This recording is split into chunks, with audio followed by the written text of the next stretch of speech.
In April of this year, the world's most notorious talker runs the world's greatest clan was announced. A couple months later, I heard about this series through my anime list and decided to give it a check out after the next chapter, after the first trailer was shown, because someone said that the Alma was censored. The character Alma was censored. So I went online, found the manga, and I started reading it. And of course, a black hole enveloped me because it wanted me to continue reading. And now we're here, having read all the manga that was available on the website, along with the first volume of the light novel, which I purchased through eBay.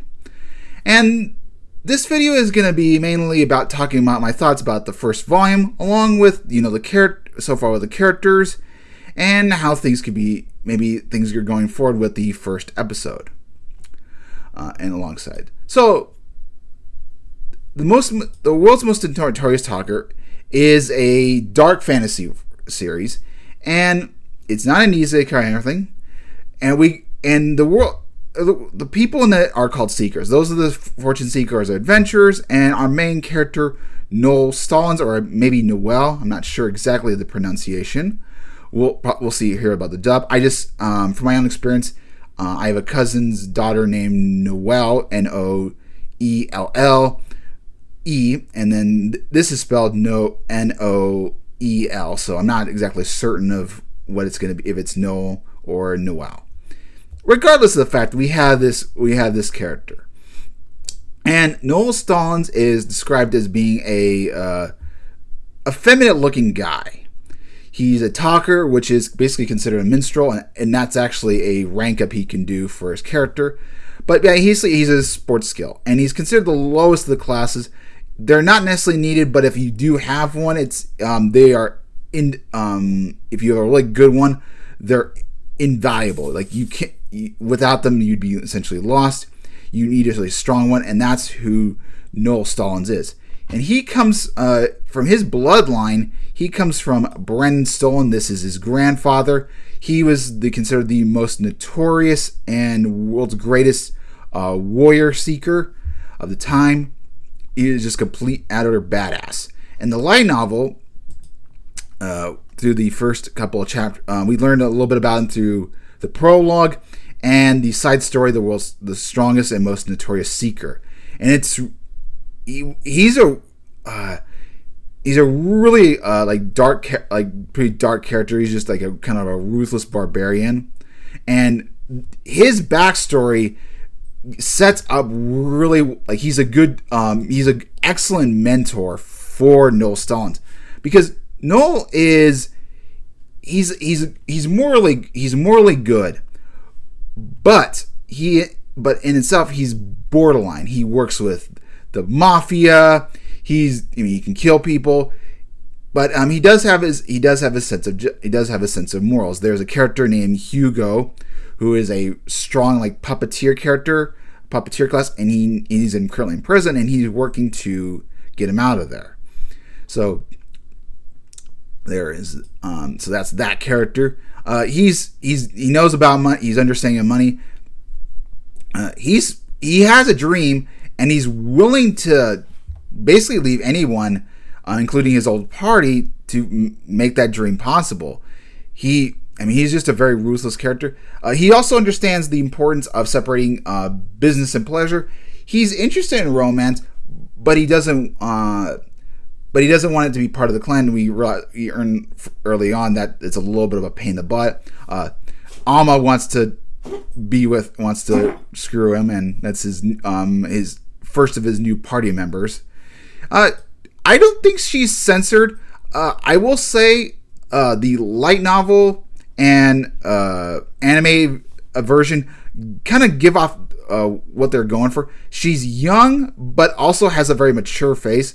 Whereas I think the manga didn't do her enough justice. I think they made her face a little too young looking. But there's that. So she's a pretty cool character. She's very loyal, and she kind of gives off the impression in both the manga and anime, like can I really trust this character? It's a good thing for the series, but it's like, is she loyal or not loyal? And you kind of realize, yeah, she is loyal, but it's just she doesn't give off that vibe, which is very nice.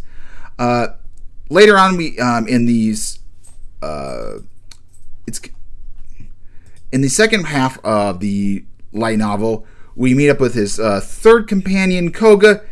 He's a bit naive and stupid, but he's not. But he does have a little bit of grasp of the world, and that's kind of, I like that about him. He's a character.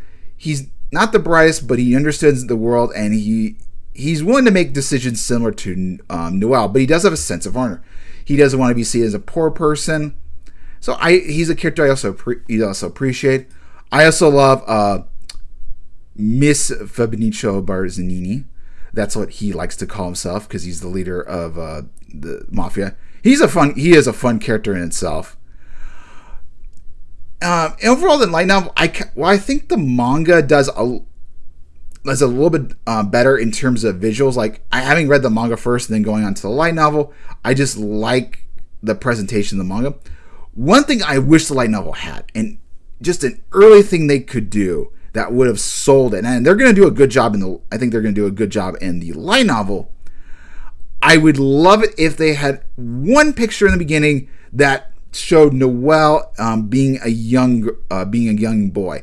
Like, when I started reading this, I'm like, this is a guy. I'm like, wait, is he? Because this just immediately threw me off. This just seemed like a very girly clothing, so it just kind of threw me back for a little bit.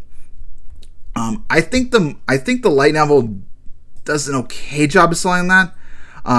This picture right here gives that he's a bit feminine, but like girly like. But I never got, like, the images they showed never gave me that impression that he was mistaken for a girl. I don't know. I mean, a little bit, but just not as much as, say, the manga version.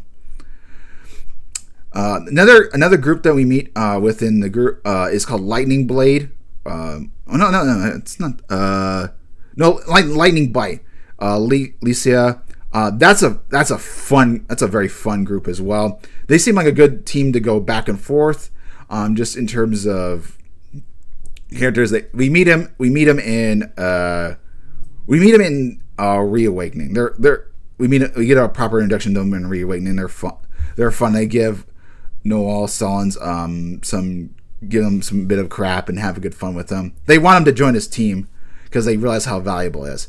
This guy, Noel, he works his butt off. Like, he's got an amazing training regimen, and he's also very inspirational. He's just 16, but he has a dream, and he wants to be the greatest clan. He wants to be the top brass. And I just think for young kids who watch this dark fantasy, he's like, man, I could be someone like him. Even not necessarily that I mean have the powers or anything, but just you could be, even if you're weak and meek looking, you can be someone powerful. So that's another aspect of the story I like. Going to a little bit of negatives. I hate this full title. It should have been just known as the Most Notorious Talker. Skip the runs of the world's greatest clan. That wasn't necessary. I think this sold enough, and I just mistaken, and for the title of the video, I'm just going to be basically calling that. Another thing, I wish it wasn't as visual, so to speak. Like, give a little bit more, less spoilerly.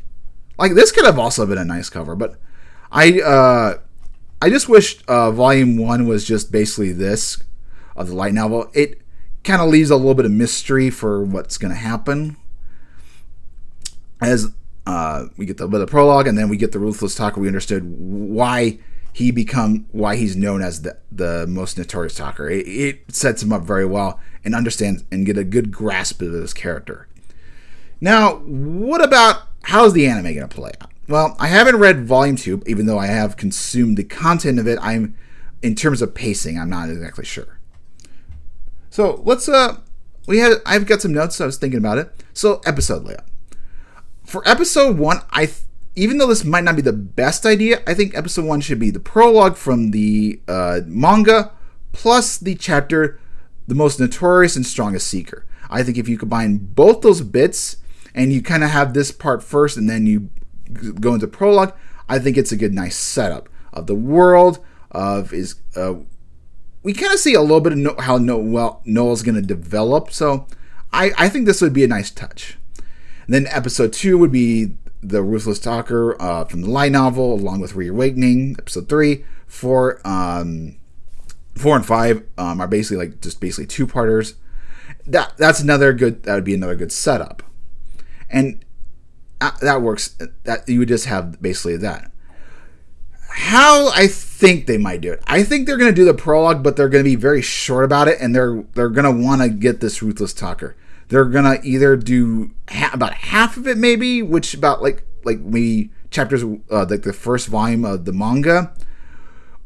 Maybe a little bit less. They could do 1 through 5 maybe, and then have the rest be 2. Although having read the manga and everything, it just seems a little bit short. Like you would just want to do all of chapter 1 of the light novel. That would be good enough for say an entire episode.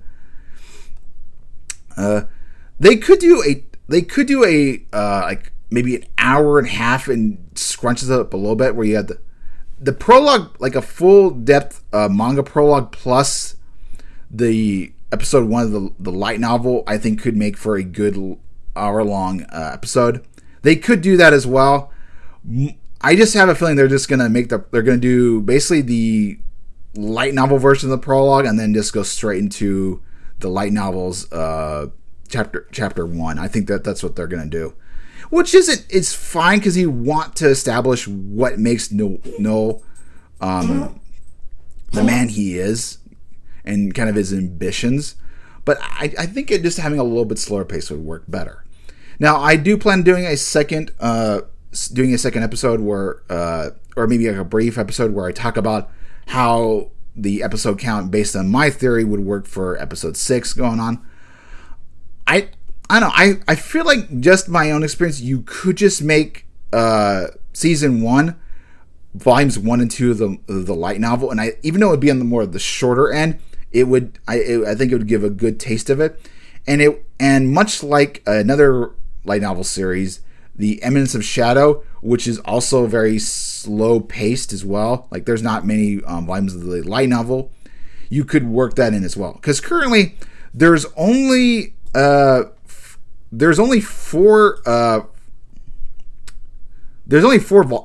volumes out here in the West, and subsequently even the East, if we take a quick search about it. There is an episode. There is going to be another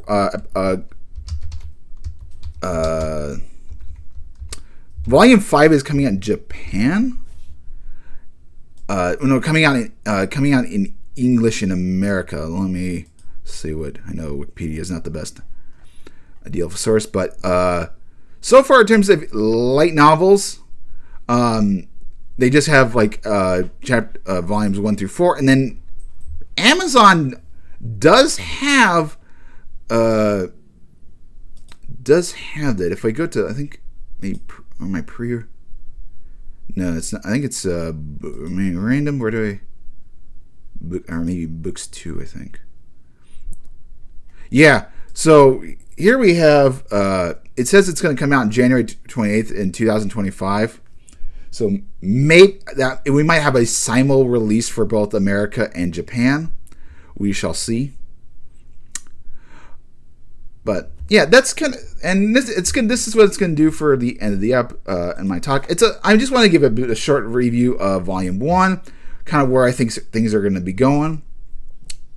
Hopefully you guys have a wonderful day, and see you guys next time.